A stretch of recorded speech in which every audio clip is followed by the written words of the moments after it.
We're going back to live visuals from Satish Dhawan Space Centre in Sriharikota in Andhra Pradesh, where India's first private orbital rocket Vikram-1 is all set to lift off.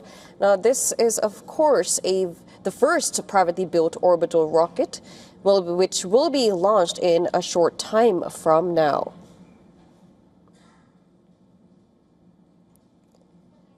Now, this mission marks the first attempt by an Indian private company to place a rocket into the orbit from Indian soil, highlighting the rapid growth of the country's commercial space sector following space reforms that had opened launch opportunities to private players.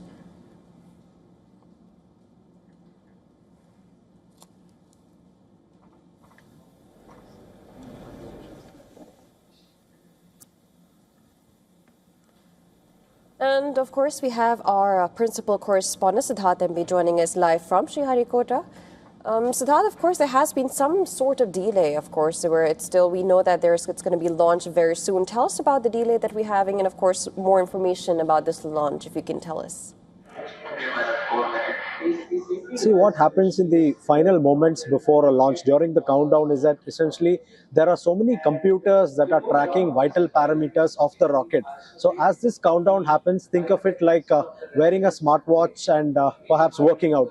The smartwatch tracks our vital parameters and it gives us immediate feedback. So let's say the smartwatch detects unusual heartbeat or very high heartbeat when somebody is working out.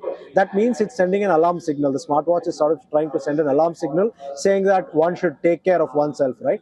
The rocket systems essentially do that because when the rocket is on the launch pad, it's being monitored by thousands of systems. It's being monitored in such a way that so many parameters are being checked out, which means there are so many check boxes, and automatically the computer and the software that the team has designed will verify all these parameters and see if everything is going well. So that's what is usually that's what usually happens just in the run-up to the launch. And when that happened sometime back, there was some issue with the navigation-related system, and that's what Skyroot just announced, that there was some issue pertaining to the navigation system, and they said it was a planned hold, because the moment a computer detects something is off, it will give you an alert, and then you have the decision to halt or not. So if you really have to halt it, then you take a decision and halt it. So ultimately the control is vested with the people, but yes, computers do provide alerts, and that's what happened. But now we can expect launch in another 3 minutes from now, because it's been rescheduled to 12:05.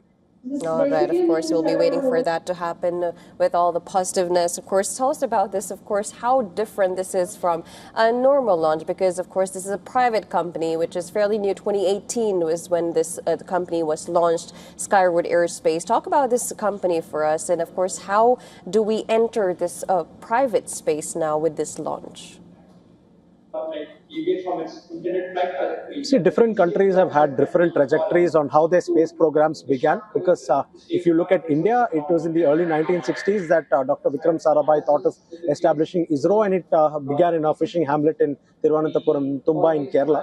And slowly ISRO grew over the years, and 6 decades later, here we are today with ISRO, an agency that has helped India soft land on the moon with Chandrayaan-3. So that's the kind of development we've had with ISRO. But on the other hand, there are several other countries that have had parallel development of government and private space industries, where, you know, from the very start or from the initial stage itself, there have been government agencies. Let's take the case of the US. So just like how there's NASA, which is the National Space Agency of the government, there are also other companies that have the capability and the wherewithal to build rockets and satellites and so on. So take Boeing, take Lockheed Martin, take SpaceX. All of these companies have mushroomed over the last 7-8 decades, and these are companies that have their own capabilities. In India, the government had to unlock the sector and permit these private companies to build and launch rockets. So for that, these particular companies had to get government clearance, and that clearance came in the year 2020. That is why Skyroot gradually started their launch activity in 2022 with the first launch, and that was a trial attempt.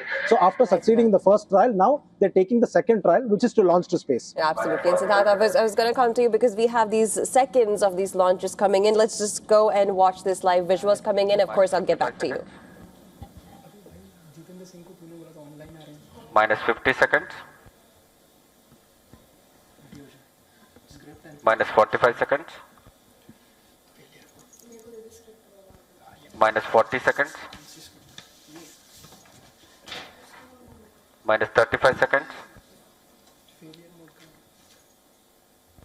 Minus 30 seconds. Real-time programs activated. Minus 25 seconds. Minus 20 seconds. Minus 20 seconds is the call out now. Minus 15 seconds.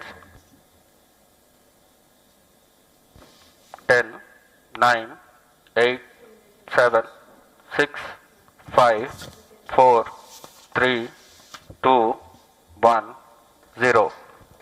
And we have liftoff of Vikram-1, India's first private orbital launch vehicle. And we have great views coming from the tracking cameras. And isn't this quite something? विक्रम-1 ने अपनी उड़ान भर ली। प्रथम चरण का प्रज्वलन प्रारंभ हो चुका है। विक्रम-1 ने प्रक्षेपण पथ को लांघकर आकाश को भेदने का निर्णय ले लिया है, एक ब्रह्मास्त्र की तरह। That's very true, Suyash and Akhil. I'm awestruck at the sheer power that Stage 1 is producing. With this, we have two of our major prime mission objectives completed, which was successful ignition and safe tower clearance. That's right, and we're coming up on max Q now, which is the period of maximum aerodynamic pressure, where the vehicle faces its largest aerodynamic loads as it flies through this zone at Mach 1.5 at an altitude of nearly 9 kilometers. विक्रम-1 ने सफलतापूर्वक max क्षेत्र पार कर लिया है और दल Plus 1 minute. शॉर्ट टू मेन ऑटो। दल काफी उत्साहित है इस समय और विक्रम-1 प्रथम चरण के आगे बढ़ रहा है और हमें श्रीहरिकोटा व पोर्ट ब्लेयर पृथ्वी स्टेशन से मजबूत दूर संकेत मिल रहे हैं, तो बहुत ही अच्छी खबर है। That's right. We are at a downrange distance of 22 kilometers with an altitude of 34 kilometers. And on your screens right now are excellent onboard camera views from the vehicle. And we can also see quite nominal chamber pressure values on the MCC screen.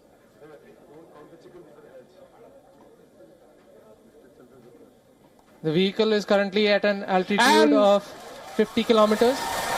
और यहाँ पे प्रथम चरण का प्रतिकरण हो चुका है और द्वितीय चरण का प्रज्वलन भी प्रारंभ हो चुका है। This is quite a major achievement for the nation, with the vehicle successfully separating stage 1 and the ignition of stage 2 as well. द्वितीय चरण अपना सफलतापूर्वक कार्य पूरा कर रहा है और प्रथम चरण का दहन अथवा प्रतिकरण समाप्त हो चुका है। The vehicle is at an altitude of 89 kilometers, traveling at 2.6 kilometers per second.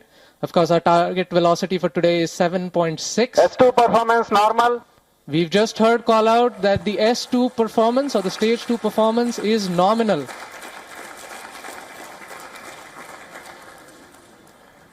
ये एक ऐतिहासिक क्षण है पूरे भारत और निजी अंतरिक्ष यात्रा का। This vehicle has crossed 100 kilometers of altitude, which is the notion of edge of space, and we have reached space, guys. Congratulations, Vikram-1 is in space. हमारा यान अंतरिक्ष तक पहुंच चुका है। And we've had call-outs of separation of the payload fairing. We have successful payload fairing separation. It's nearly at an altitude of 120 kilometers, and the protective fairing is no longer required and has been cleanly separated from the launch ring. और यहाँ पे द्वितीय चरण का भी प्रतिकरण संपन्न हो चुका है और तृतीय चरण का प्रज्वलन भी प्रारंभ हो चुका है। That's right, Akhil. We've had successful ignition of stage 3. The vehicle is currently at 157 kilometers above the Earth's surface.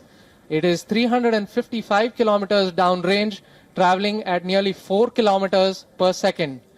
Now, the telemetry will switch over from Shar to Port Blair and further to Bogor.